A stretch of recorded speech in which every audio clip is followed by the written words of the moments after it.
Hello friends, welcome inside the broadcast as we take a look back at the Bad Bunny Super Bowl halftime performance. We'll look at the technical things related to the production, and I'll be joined by another fellow director, my friend and mentor, Kenneth LaBarre. Stay tuned. We want to welcome our viewers in the United States and around the world. And now welcome inside the broadcast. All right, friends, joining me now is live broadcast and multi-camera cinema director Ken LaBarre from Brisbane, Australia. Ken, how are you today, and what brings you down to Australia? I have been here for the past 2 weeks with a tour called the Laneways Festival. I'm working for Chapel Roan, who is the headliner of the festival. Very cool. Well, I appreciate you joining us 17 hours away. Sure. Well, so we're doing the time travel thing just to get to you. So let's go back in time a week to the Super Bowl halftime show. Yeah. Bad Bunny, Yep. one of the more elaborate shows that we've seen before. Just give me your quick takeaways. I mean, it was amazing. I want to say I was in Sydney, Australia at the time, and I watched it. It was breakfast time. One of my audio team and I were at this breakfast bar having coffee and watching it on my iPhone live. And, honestly, I expected something that big. I expected something that dynamic and interesting and cultural, and they didn't disappoint at all. I mean, it was spectacular, no doubt about it. Well, speaking of big, I think one of the things I found most interesting was the amount of set pieces that were involved, right? Like you obviously had the truck out there, you had those different buildings, you had people dressed up as plants. I have to think it's one of the more elaborate setups we've seen for this. I mean, the only other one that comes to mind was a couple of years ago, Snoop Dogg, Dr. Dre, there was a whole kind of the house, the floating right? platforms. Yeah, and then the floating platforms as well. I mean, that was amazing. I think that the weekend, the year the weekend was in, where he went through that like Hall of Mirrors sort of thing. That was super cool. I mean, I'm always impressed at how they try to find different setups to run the artist through, as it were. With the weekend, I don't think there was a theme like there was with Bad Bunny, but they always try to make it interesting and dynamic. And also, one thing I thought of was the fact that if you look at the timing of these set pieces, they're all perfectly clippable for social media. In other words, if you think about how long they take, you can easily like slice out, like the NFL or Bad Bunny or whoever can easily slice out sections. It all kind of fits in like a 30-second, 1-minute clip, which I think is very interesting as well. Just something to think about, because I can guarantee you people are thinking about that in the background. Well, I actually hadn't thought about that before, so it's kind of interesting. Yeah. Let's go back to the beginning of the show, right? So Bad Bunny is coming through the sugarcane. It's a pre-taped open. And then we come into him live. Yes, and like you said, it's sugarcane that he's in the middle of. And we now know that all those sugarcanes actually had people inside of them, so they could move them about the field, which was a very clever use of that. So you can reconfigure your set to be the background of your shot without having to literally physically lift things up and down. You've just got people inside there. Brilliant design choice. Also allows the show to be set up much faster too, with people just walking out into those positions rather than those things getting hauled out. But so I want to get to the beginning of the show, right? So like you were saying, we're coming off of that first pre-tape, and then we're getting into the actual show. And there were a couple of pre-tapes, which we'll talk about in a moment. But what were your overall thoughts about the beginning of the show and how it started from a cinematic perspective? I mean, I knew that they were going to do some sort of pre-tape, obviously, but then the choice is always like, how do you get into your next segment? In other words, which is introducing your artist. In this case, they cut from the pre-tape directly to the shot of him, and he's in the sugarcane. And it's interesting because I like the fact they kept it small. In other words, they didn't just blow out with a wide shot right away and give you essentially reveal the whole thing right off the bat. If you noticed, all during the production, they reveal bigger and bigger parts until you finally get, the spider cam look over the top of the whole thing, which was pretty amazing. But yeah, so they set him in a very intimate setting, a very intimate atmosphere where he can essentially welcome the viewer in and essentially establish the world, which is really cool. I mean, that's high concept for a Super Bowl show. We used to have just bands on stage. Tom Petty and the Heartbreakers would just rock up, or Prince, or whoever. And yeah, those shows were great. But now we've entered this next level where we're combining concerts, but we're also combining Broadway. Set design, dynamic camera movement, all these things now are part of the Super Bowl show. It's not just shooting five guys on stage, playing their latest hits. Yeah, it's funny. I was looking back to the E Street Band performance from like Hmm. 2011, and one of the things Hmm. that's interesting is it's like obviously Springsteen is in the middle of them, but all they have are a bunch of LED walls in the background. There's a couple of jibs Yeah. covering it, and that's pretty much it. And Yeah. that is about Oh, 15 years yeah. ago. The funny thing is that there's one like planned moment in that performance where he runs stage right and into a handheld and slides in on his knees, which obviously made my knees very creaky after seeing him do that. And I'm like half his age. Yeah, okay, I'm half his age. So, but the thing is that you look at that, right? Like you said, it's a couple of jibs, it's long lenses. Maybe you got a handheld in a pit. It's literally like concert coverage, where now we've got this whole different aesthetic that's happening. So, I call this the Beyonce effect, specifically Baychella, because when she did Coachella over 10 years ago, that kind of reestablished the look. We went from something that was just like you said, coverage of a musical act, to a whole high concept sort of thing. Where in the Coachella performance, she took us through a journey of like her life and her community, involving HBCUs, things like that. It was much more to it. Whereas now it's like the Super Bowl, a lot of other acts, headliners, they're doing that same sort of thing. Now everything is high concept. It's not just about a bunch of people playing the music anymore. And that's actually why the Bad Bunny performance was amazing, was because it upped the ante again on how you do that. Well, that's interesting that you point out Queen Bee, because going back to Mhm. last year to another video that we did talking about the Beyonce Mhm. performance on Christmas Day, it was always interesting to me, just for a Christmas Day performance, how many vehicles and different set pieces were rolled out. And so you can kind of see the Mhm. way that the standard just keeps going and going and going. But I want to switch Mhm. gears Mhm. too, because in this particular performance, you saw one thing that I found interesting. The video board never factors into these performances because, generally speaking, they are at No. night. But this time, the Yeah. video board was used to kind of, one, establish lights. So you saw the ribbon boards around the stadium, which you can kind of Mhm. see on screen here right now. And then you also Mhm. see the higher shot of the video board, which is providing, like, at one point it was a sunset and just different things. What did you Mhm. think about It's that? another part of it.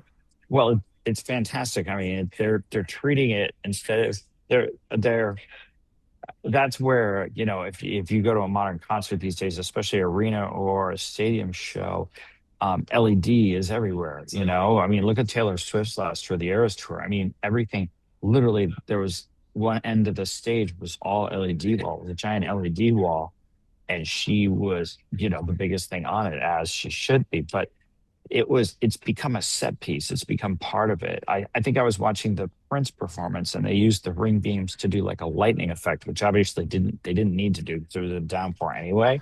But I guess there was a dramatic moment that they were gonna use a lightning effect in the ring beam.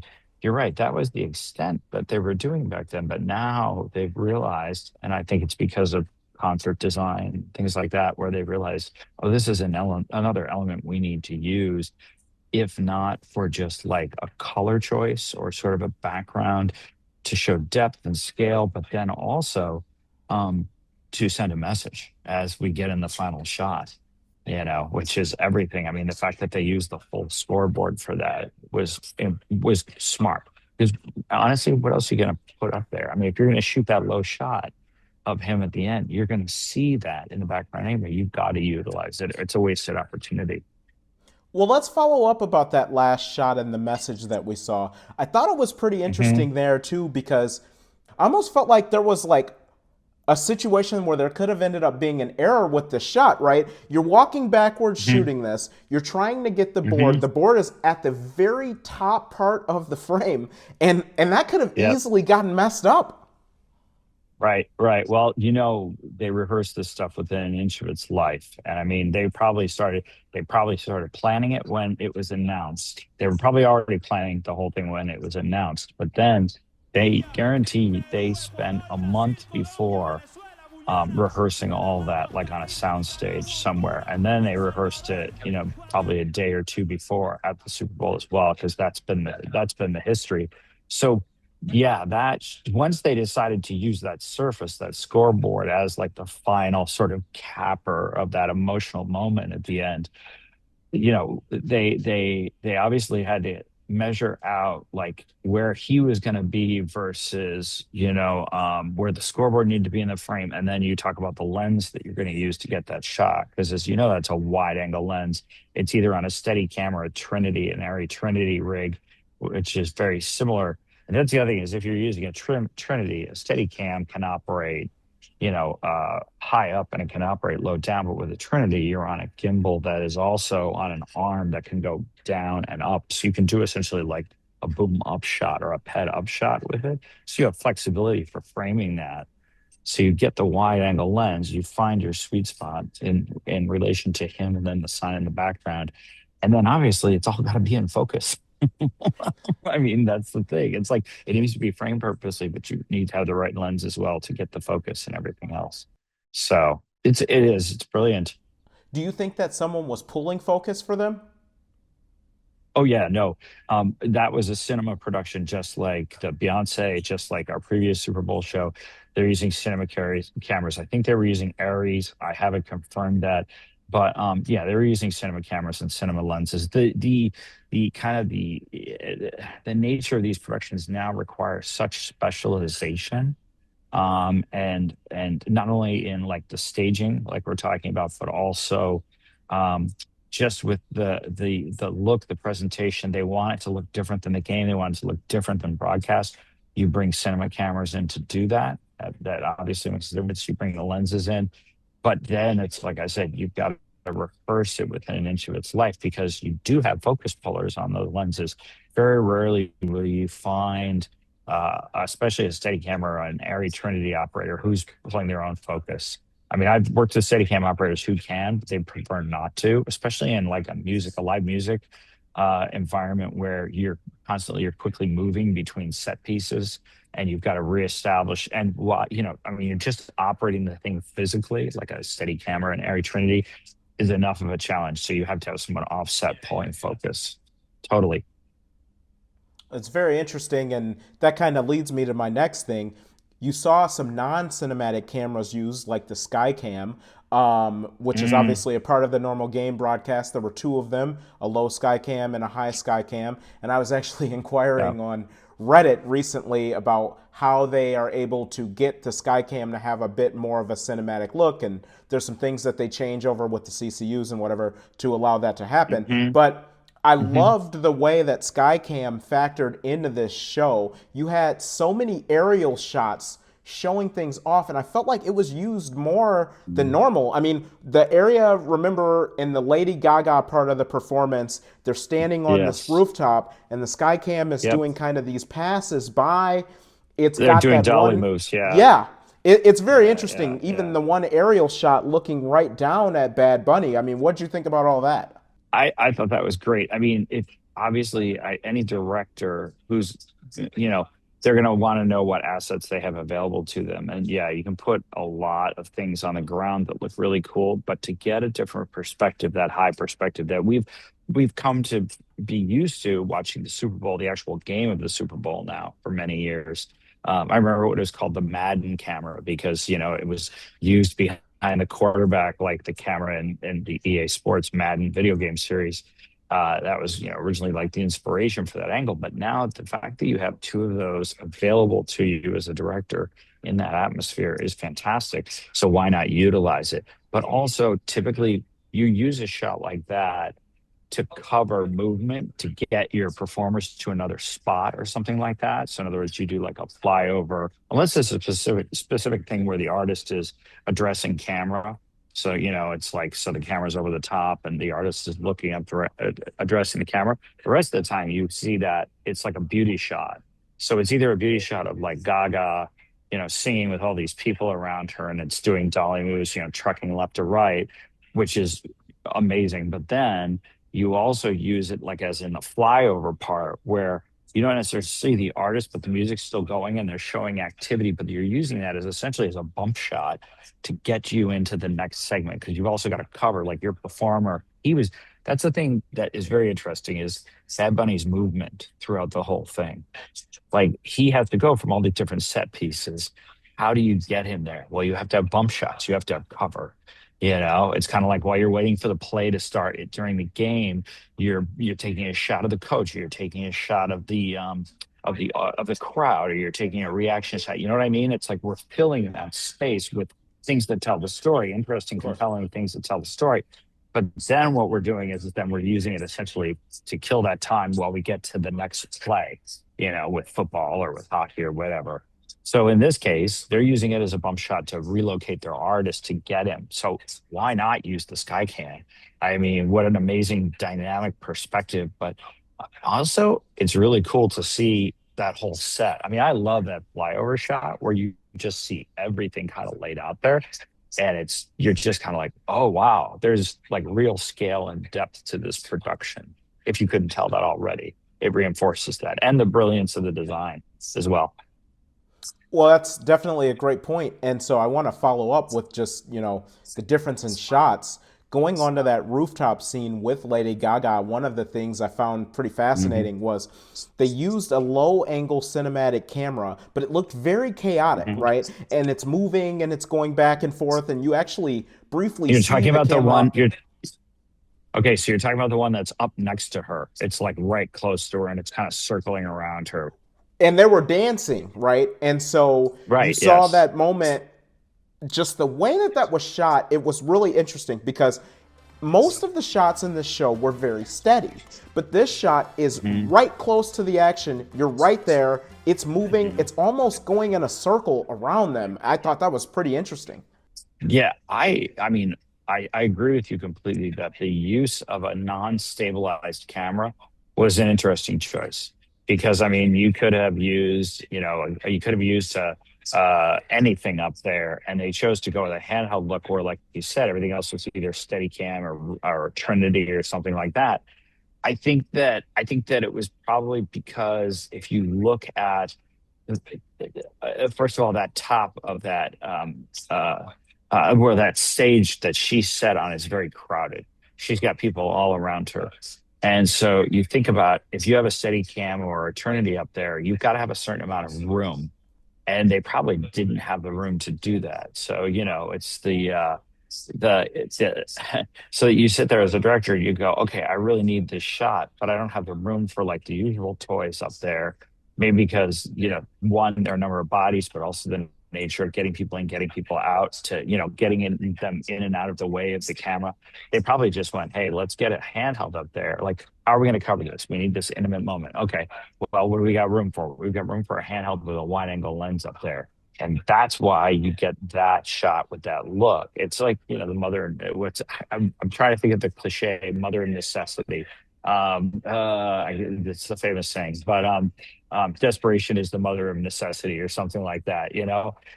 It's that thing of like, you've got to put something in there, but you don't necessarily you can't use the one thing that you love to use. So you're going to have to go with something different and then you just make it work, you know? And that was it. It was probably a compromise, but in the end, yeah, it did look different and it was cool. And like you said, it's very intimate. It's up on them, which no other shot was like that. Yeah, I thought that that was quite interesting for sure. And it reminds me, based on what you're saying, from a moment from WrestleMania a couple of years ago where, Mm. they use a lot of steady cams on WrestleMania, but there was a moment where they ended up wanting this very stabilized shot in the ring. And obviously, you can't get a steady cam in the ring. So they used a Ronin in there. And, it's the same I love purpose. that camera. Yeah, Now, were they using the Ronin 4D or were they using a Ronin like a DSLR on a Ronin a like gimbal? DSLR on a Ronin, like a Megalodon type setup. And so they were able Yeah, to get yeah, a yeah. shallow depth of field in there and get up close, but didn't have to worry about getting the Steadicam in there. And I thought that was pretty interesting. Right. Right. Well, yeah. I mean, that's exactly it's, and I have to say that it is amazing that we now have different formats in something like this where you have the cinema cameras. So that's, one sensor format or one look, but you've also got then the Skycam. That's a format as well, broadcast format versus cinema format. But then you bring in the DSLR thing, and I know that they become now standard for sports productions that I'm sure you direct as well as other people. And they've entered the concert realm as well. I know, a lot of shows now have a Ronin. One of the operators is a Ronin operator, and they're out on stage doing these intimate moments with the performers. But the fact that we've crossed over into that space of where a DSLR um, is good enough to integrate in with all of that is pretty impressive. Especially for in the case of most of these cameras are Sony's, and they're Sony's because their AF tracking, of subjects in the frame is excellent. And so you don't need to do, I mean, you can do autofocus essentially by touching the screen and it locks on the person or, drawing a box around them. Like the DJI products, it's made it so easy. And we've got now these essentially these full frame sensor cameras, but they're also being mixed in with, much more expensive broadcast and cinema cameras as well. And yet the signal holds up and the frame holds up, which is the most important thing. Quality is great. What a brave new world we live in. So we also noticed a couple of pre-produced segments in there. Obviously, one of them being where he falls through the roof of that building, and then Right. it's pre-produced inside of there. And the way that they got out of there, him walking out the door, but the camera is on the side of the door where you can't see him, and he hmm has to emerge. And you noticed hmm another hmm pre-produced element in there. What did you notice? Well, I mean, the very opening of the show is pre-produced. It's like you again, you're establishing the world, you're establishing the set, and you're inviting people in, and then you reveal Bad Bunny there. I thought that was really well done. Also, it set sort of a cultural tone as well, which I think was really important for them to do. Like, okay, because I think there was a lot of anticipation of what this halftime show was going to be, and you think about, well, okay, we need to bring people into the world. We need to set the theme right away. How do we do that best? We do it with a pre-tape segment, and then we transition right into the show. That also gives you actually a little extra time to get people in place. Because if you think about everybody coming on the field and getting set, granted they rehearsed or whatever, but mistakes happen, snafus happen.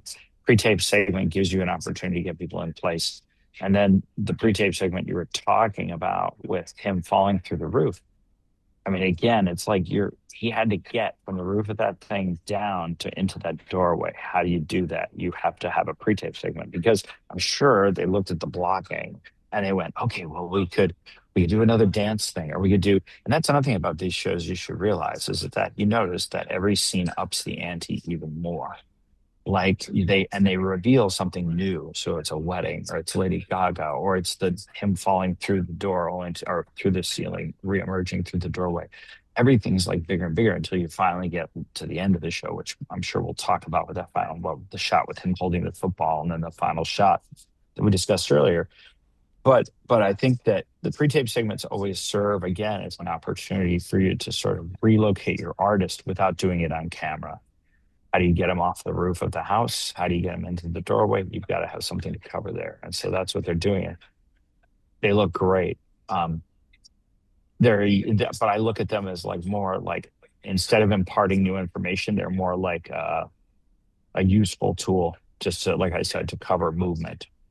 So yeah, it was cool. I mean, it's like I, yeah, it's always interesting to see what they come up with because, like you said earlier, every year it gets bigger and bigger and better and better. But that also means that you need to do things like or pre-tape segments like they did. Quick statement and question following that. One of the things that I thought Yeah. was interesting, I watched that pre-tape segment of him falling through the roof a couple of times, and on the Mhm. television set that they are watching inside of there, you see the Mm-hmm. Levi Stadium video board on there, which is obviously something Mm-hmm. that they sort of generated for that. I thought that was cool. So the next thing I wanted to talk about was the Ricky Martin scene itself, right? You had Yeah. the tight shot of the guitar player and then the Mm-hmm. move to Ricky Martin, and I thought one, Yep. it was very cinematic, but two, Right. just how they use tight. They don't establish with a very wide shot first. It's Mm-mm. go tight, see what we show you. Right. So again, it's like it's funny because productions like this, if you're familiar with the way it's like a magician's sleight of hand trick. They're saying, look over here to distract you what I'm doing over here. So keep your eye on this, but I'm going to be moving things around over here, like cupping the ball or cupping in your hand, sort of thing, pulling out the pigeon, etc. That's the same thing about the way they block all this stuff is that you're right, they start out with this great moment, the guy on the guitar, he's framed from the right hand side, you've got grass behind him, but you've also then got the stadium behind that, and you do see it into the stadium, so it's still keeping you connected with the Bad Bunny part of the presentation and his story, but then it's also reminding you of the place that you are, which is this is still the Super Bowl thing. It's not like completely taking you out of that world as well. And then you the Steadicam shot of the bring or however they did it, stabilized shot comes around to the left to reveal Ricky on the right. Ricky's sitting there on like a plastic folding chair. But again, you've got grass around him, you've got the set, but then you also have the stadium behind him connecting the whole thing together. And again, Ricky is probably there because he is a cultural icon for Puerto Rico, having been a member of Menudo when he was a young boy, and then also obviously being a solo star. But you also, again, are thinking about, okay, why are they putting that there? Probably to move Bad Bunny to the next set piece he has to do, So you're strategically using these moments, like with people that aren't Bad Bunny, to get Bad Bunny to where he needs to go next, and maybe get him a drink of water, towel off his brow, check his makeup, all those other things you do off camera. It's a very good take on that. So then I want to move sort of to the end of the show. And obviously, you have the video boards in the background, as we were talking about. You've got the football. Right off the bat, it sort of reminds me of a scene from the movie Goodfellas, where they're in Oh, this restaurant and there's this sort of continuous shot that's up for a very long period of time. that's And actually a famous shot because in the business it's called a oneer. So essentially from the start to the end of the take, it's one camera move through the whole thing. It's pretty impressive. You're right. leave it to Scorsese, of course. And so in Right. this instance, I thought that was really cool because that shot is the only shot that can be used in this instance. It has been Hmm. Hmm. rehearsed to be from that one camera and it's got to be perfect. And I want your thoughts on that. Right. Well, I mean, again, it's like that is the capper to this amazing segment, and you've also got this cultural moment happening and this message that's being delivered from the artist and maybe by extension the NFL. Let's hope. And the thing is that you've got to get that right. And again, they probably rehearsed it within an inch of their lives. One thing that you should know about, I'm going to give away a little bit of a detail here. But Bad Bunny is wearing in ears, IEMs in the business were called, and he uses that live so he can hear his pitch. So people can talk to him, in his ear to tell him this or tell him that. But also, what he's hearing is more than likely is he's hearing time code. He's hearing a cue. So as music's playing, he's hearing like a ping on the downbeat or a chime on the downbeat or something like that. So that and the dancers are wearing those usually as well, so they can hear the time code, so they can hear the tick of the clock. Um, that's a way that they keep everything on track. So in other words, everybody's hearing essentially the music or they're hearing the beat or they're hearing the vocal, but they can then establish their timing. And that's how you're able to get something perfect like that and get everybody in the right place, including, the operator, the camera operator. And then you're able to establish the shot. Then the director is able to take the shot and you go through the movement and the moment together. But the thing that's unifying it all is that time code, that click track that they're hearing in their heads. And that's why it happens so precisely. And honestly, that's the advantage of working with people like musicians and dancers because they're used to doing that day in and day out on stage. And so it's like, yeah, it's an easy way to sync all of that production together. And I should say this is going to be related.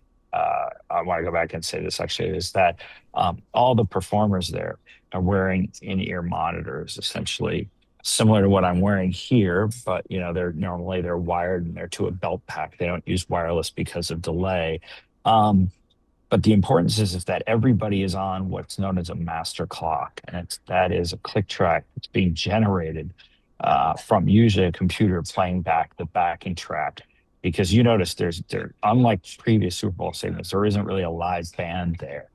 All the music is pre-produced. So what you're hearing is that at home is you're hearing that pre-produced track with Bad Bunny's live vocal over the top of it and Lady Gaga's live vocal over the top of it. But what the performers are hearing is they're not only hearing that track, but they're also hearing the metronome, the tick of the metronome, so that the dancers know what move they need to be in.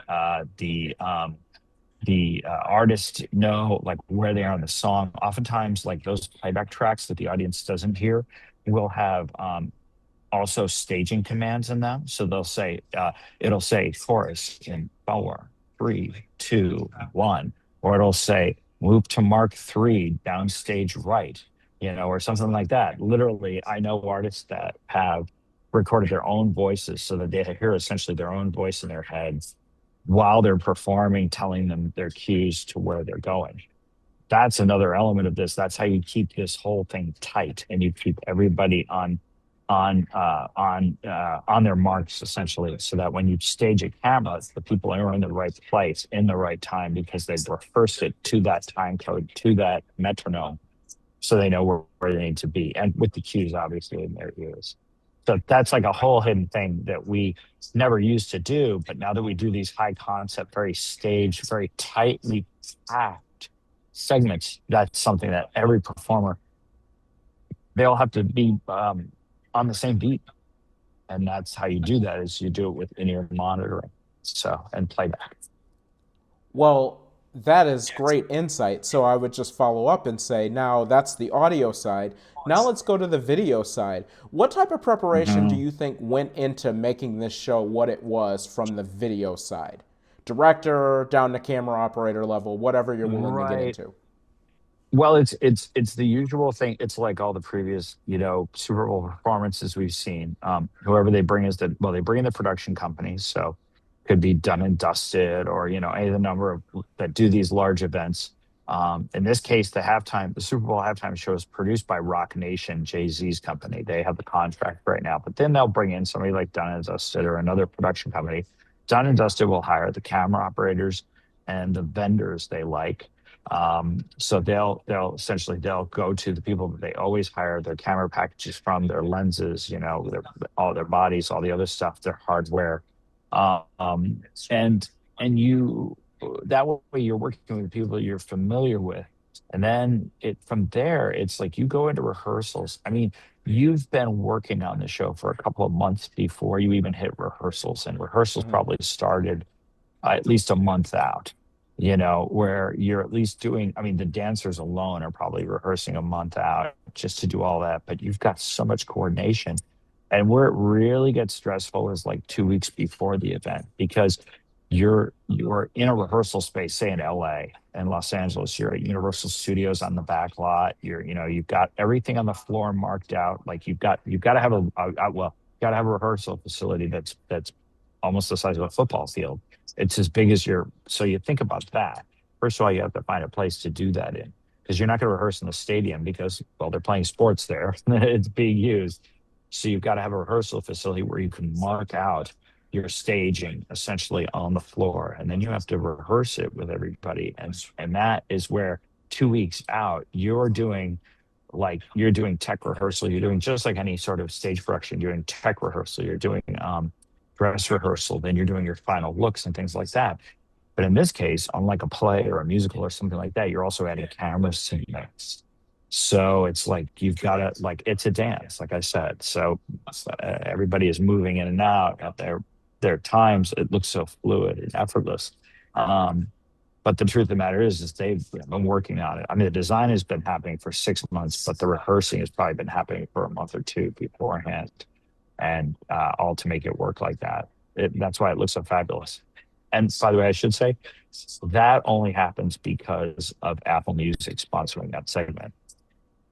You've got to have somebody with deep pockets sponsoring that segment to be able to do all this production you're talking about, because it's very expensive. Um, and I mean, down to the type of cameras and the lenses you're hiring, the operators you're hiring. You've got to move everybody into. You've got to start everybody rehearsing, say in LA, and then you've got to move them all to the actual stadium you're doing the show in. You got to put them up. You got to transport them. Like, I mean, it's a huge lift, and that's just for what 15, 20 minutes at the halftime of the Super Bowl. You're staging a whole different production within that. So yeah, they were working on this a long time, and it showed. And it showed. That's why it's fantastic. You had a very elaborate set, cameras on telephone poles, probably more cameras on this show than we've seen. You had obviously that, the last shot where he's got the football. How is this Yeah. show going to be remembered from a production value standpoint? Um, it's probably the same as all the previous segments have been, or previous halftime performances. I mean, it's funny because people go back and they talk about like Prince playing in Miami in a driving rainstorm, and yeah, that was amazing. I mean, he killed it. It's a legendary performance because I think even if it wasn't raining, it would have been legendary. Fast forward to Bad Bunny, and it's like, is that a legendary performance? It is amazing. And how will it be remembered? It'll be remembered as something that, despite the politics surrounding it, was again up the ante for the staging of these productions and what you can do. Because, that's the thing. Everybody wants to top everybody every year. So you've got to come up with something more and more ambitious. Like I said earlier, um, that Beyonce show at Coachella changed everything because she took Coachella, and instead of it being a concert, like your typical, like I said, five guys playing guitars, that whole thing, they made it like a bunch of set pieces, a bunch of vignettes. Yeah, I was going to say Lady Gaga last year at Coachella was like essentially like you wouldn't even know it was at Coachella. It was a Lady Gaga concert because it was so like it had nothing to do with it. Now with I mean, the reason I mention all this is because we've gotten into this state of production, this high level of production where we can do these shows, and essentially we can drop them anywhere. We can drop them at Coachella, we can drop them at the Super Bowl, and they look amazing because the design and the support is there to pull it off, and obviously the budget.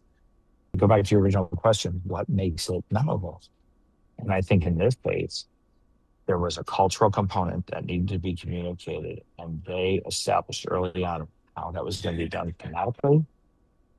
And I mean, like the Easter eggs alone in that broadcast, like the cultural Easter eggs from his home. I mean, you mentioned the transformers, the power poles. That whole segment alone is fantastic, and the fact that he gets up on top of one of those. I mean, they're making a political commentary about the Puerto Rican power grid and its instability, but they're also making this amazing. That's an amazing set piece because that's guys dancing on poles essentially in the air, and he gets up there to do the segment as well. And I the mean, camera's and looking and right that's like, down.